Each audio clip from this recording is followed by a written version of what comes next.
Go ahead and get started. Hello, this is Peter and Jessica with Drinks with Shrinks. Yes. I have pumpkin spice latte. I'm in heaven right now. What about It's you? the season. Okay, so get this. Chider.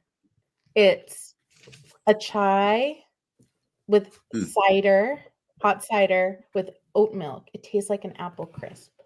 that sounds awesome. It's Actually, that actually actually really good. that sounds really good. It was hit or miss. And I was like, but Yeah, I'm gonna chance it. Sensational. yeah. We've got some really good stuff in New England, like cider Yeah. and donuts, and oh my gosh, like Favorite when I snack. go down south, even and the donuts, they're okay. Except for Krispy Kreme. That's amazing. But That was a good one. we've got some really good sugar up here and maple and so good.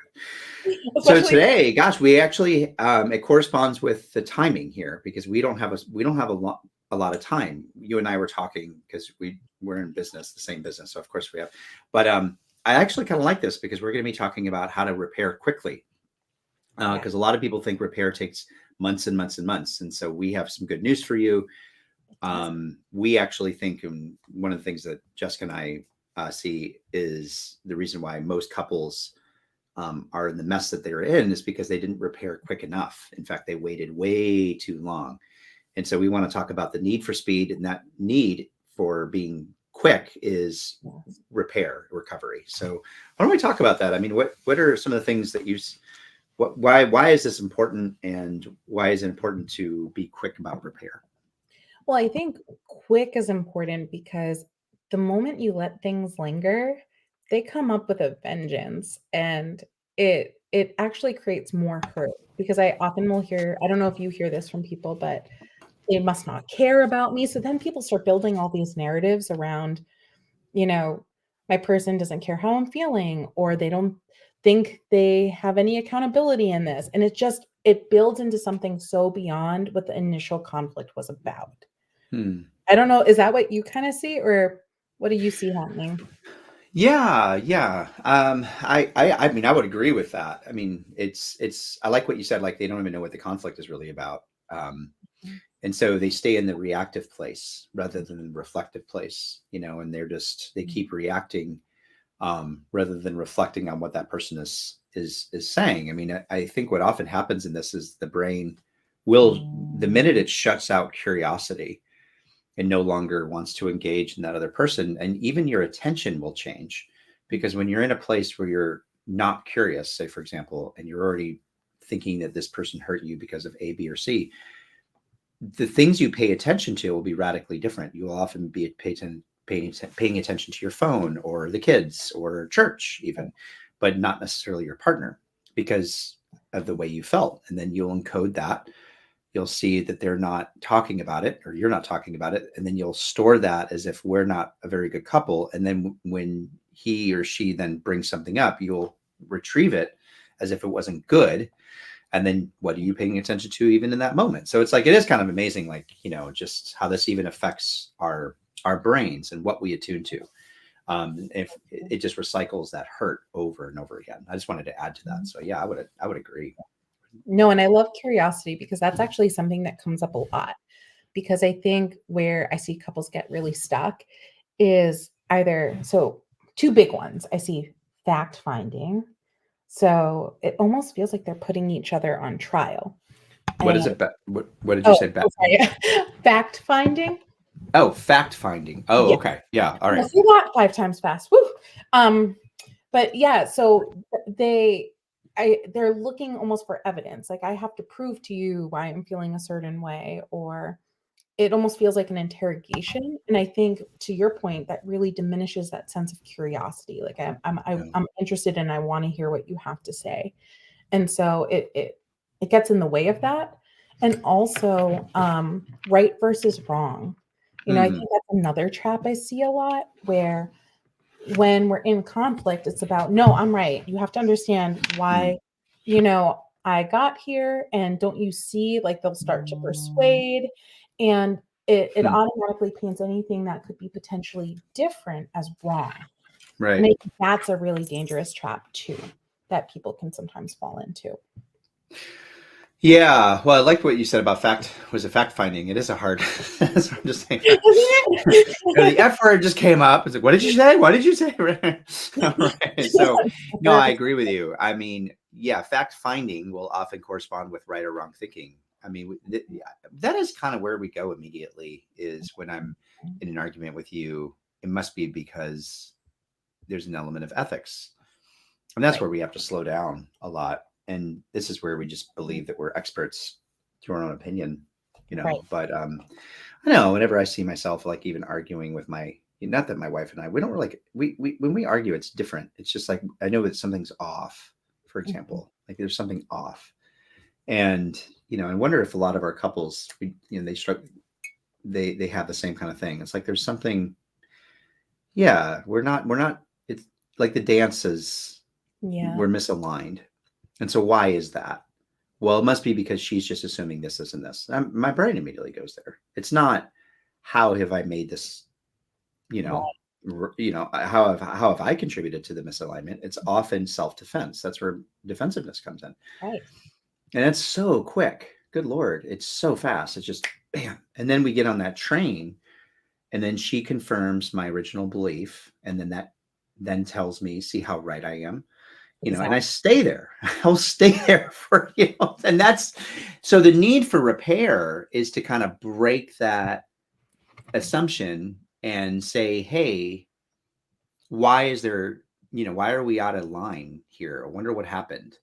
Exactly. Anyway, so I mean, what do you I love like? Sue Johnson talks a lot about the cycle that couples are in. Like we just get in this really bad cycle. We just feed each other's prejudice or bias. Mhm. And Right. so, anyway. No, I love Sue Johnson, Dr. Sue Johnson. I love her work. Actually, Hold Me Tight's a really great book that I recommend to couples a lot because I think Hmm. it has some really great, they call it play and practice exercises in there. And it's just a different kind of lens to look at conflict through. Um, so that's, if anyone's looking for a read, that's a good one. Yeah. Um, and yeah, I guess when conflict in this way, if we're trying to help couples to repair more quickly, are there any tools or strategies that you feel like you lean into a lot with couples at all? Is there anything that you see as particularly helpful? Yeah, yeah. I think if they could just scream at each other really fast, that they'll. I'm kidding. Right. No, no. Yeah. Love. Usually, okay. Repair quickly, like really fast. You mean like how to do? Because yeah, the we should probably talk about the need for speed. Why is that a need? Why is it so important?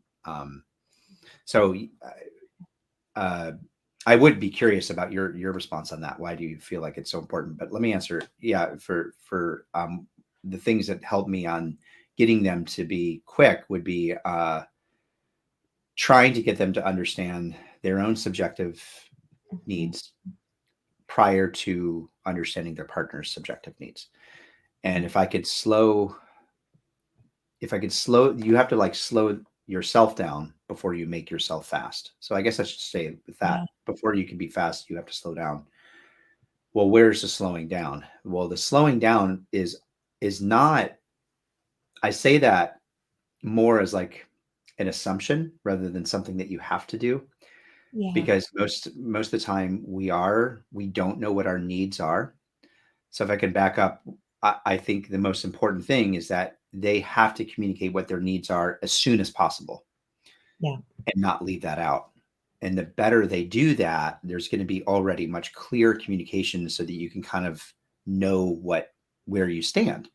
And that's Mhm. how you immediately repair, because then there's no longer assumption, there's no longer mind breeding. There's like, oh, okay, that's what you need. Bam. All right, now we could totally disagree, Yeah. but at least I know what's up. So the need for speed is like know what your needs are, but the assumption is I'm assuming that it's going to take a while for you to get there. Mhm. That's okay. I really want you just to focus on that. Just focus on that. And usually we'll do the whole session and then we finally know what that is. Like one client was like simplicity, that's great. Okay, wow, and you could see like just Yeah. breathe. All right. immediately communicate that with your heart, with your wife ASAP. So anyway, Yeah. what are your thoughts? I mean, like, yeah, I mean, I just kind of took with that, but I would love to hear your No. definition and, why is it important for you? Yeah, no, I love everything you said, and I think to your question earlier, why I think it's so important is because kind of a little bit of echoing a little bit of what I said before, but it's that idea too when we're not resolving something and they're kind of lingering, I also think what ends up happening too is it can erode trust in some ways, right? Mm, Because then I think people start to question, are you there for me? Do you really have my back? If you're not willing to hear me or even try to understand where I'm coming from, then you must, maybe I can't depend on you. And so that wound, I think, then becomes deeper and deeper. And sometimes I see couples starting to assume the negative. So we stop giving each other the benefit of the doubt. wow. Something neutral kind of gets filtered in as either critical or just negative. And so, I love what you were saying about kind of reflecting and looking inward and trying to understand and connect to yourself. Because I do think that's a super important step because you need to I think too, where I see couples get into some difficulty is they'll start describing the other person. So it's Mm, almost like if we're gonna try to present something that may be a complaint or something that was hurtful or something that we're struggling with, how do we describe yourself? So you definitely need to be able to connect to you. And also, instead of describing the other person, I try to talk about, well, there's the person and then there's the behavior. There's the person and then there's the situation. And I think that's really different because if you're describing your partner, hmm, then they're probably going to get defensive and feel criticized. And also, again, you're kind of feeding that negative narrative. And so I think mm, it's really important to say, I felt upset when I heard you say, or when this happened, because then it's kind of inviting them in as your teammate. And yeah. I also think another thing, it's so little, but I think it has a big impact, is in order to try to be curious and understand, you need to be present. And so Mm. I guess unplugging, stopping kind of what you're doing and actually just stopping and looking at each other and That's so letting important. them That's know like sleep. The essential, yeah, it's like as essential exactly. as sleep, right? It's so little, but it has such a big impact, and Right. even just being present where if you're in that moment, even if you're just too overwhelmed and you can't talk or you have 500 things or you have a work meeting you're about to go into, just say that, right? Just say, "Hey, I really wanna talk about this with you. I do care about this. I have to do this right now. Can we come back?" Or, "Hey, I think I need a few minutes. Can we come back?" And then come back. Come back whenever you say you're gonna come back. Yeah. I Well, don't there are a few things here because I wanted to sec because it's so that last part, if I can talk about that, because Mm, yes.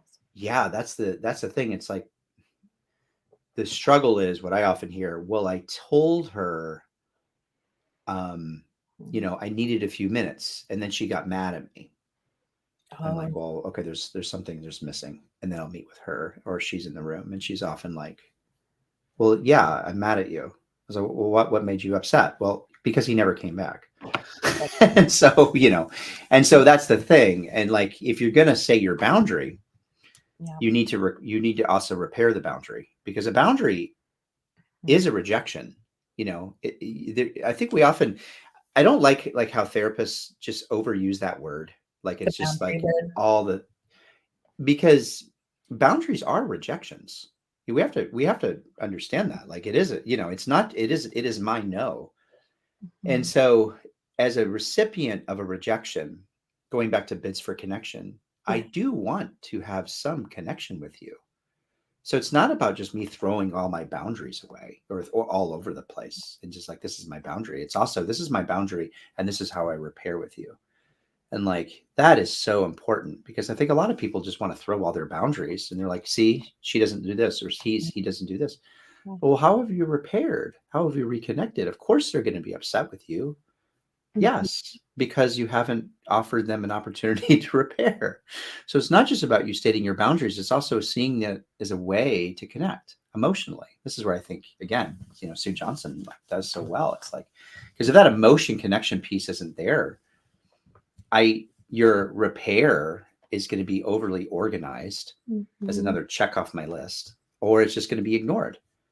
And then that's just going to leave me in a place of, is what you just said so beautiful, like he just doesn't care, she doesn't care, and then we just kind of get stuck. And in a sense you're right, and in a totally different sense you're totally wrong.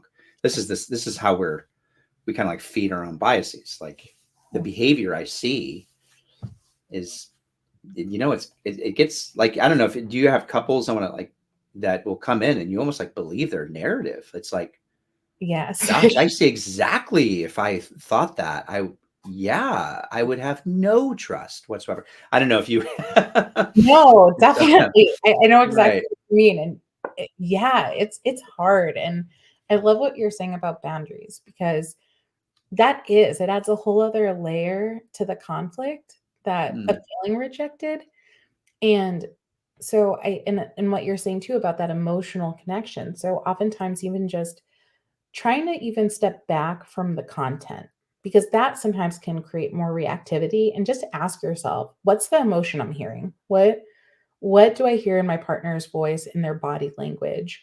What's that emotion maybe they're trying to convey? And not that you're a mind reader, ask, like, it sounds like you're really upset right now, or what's coming up for you right now, whatever it is. And connect to the emotion because that's the part that needs, I think, sometimes the healing. yeah.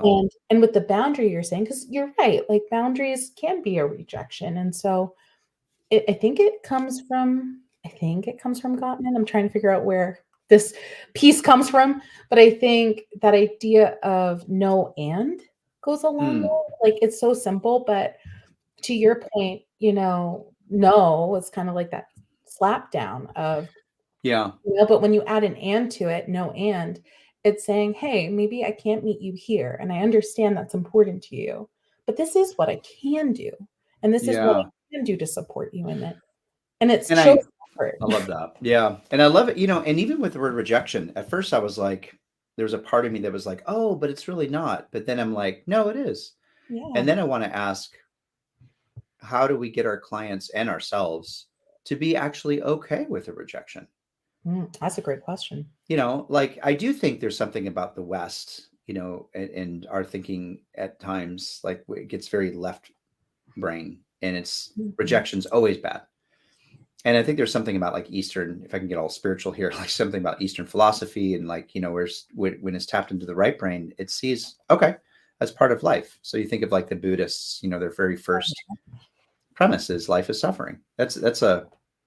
Or even Mhm. Christianity, it's like there is sin, Yeah. or even so. I bring up both of those religions because when you can be an atheist and still apply it with mindfulness and Buddhism, but Yeah. what they do really well is like this is just the way life is, and I think that's actually very healthy. There's an element of like that's so true, especially with addiction, where if I could just like I just can admit that.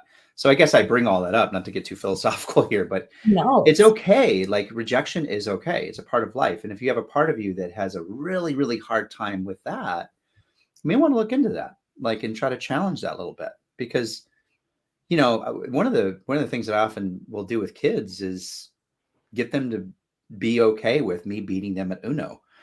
And I can't tell you that how that will often be correlated to how well they do in their normal lives. Like, if you can actually beat a kid at Uno consistently, and then he gets to the point where he like shakes your hand and says, you know what, I tried really well and I did the best I can. And thank you, Miss Jessica, for your time.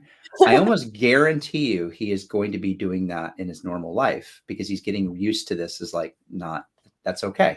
So there's an element of spirituality, I think, here as well. Like it's okay if your partner, quote, rejects you because she's Mhm. limited and she's a human and she's her limitations. Anyway, Right. I No, feel it's like I talked too long in this podcast. I love what you're saying though, and I think that's an important I'll piece. let you talk the whole time. So, No, I think that's so important though, it needs to be said too, because you're right. We are these imperfect beings, and there are going to be things that we fall short on or we can't do, and we have to learn also how to be at peace with it. yeah. Sorry for talking so long. You have to go. It's 11:59. Okay. Oh my goodness, I didn't even see the time. Yes. Okay. Thanks, y'all, for listening.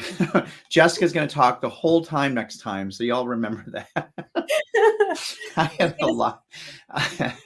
Actually, you still talk. You still talk like I would say 8 minutes. I think we talked pretty good. Yeah, I don't know. Pretty well. I'm gonna say- Pretty well. Sorry. Okay. Well, goodbye, everyone, and we'll see you in a few weeks. See ya.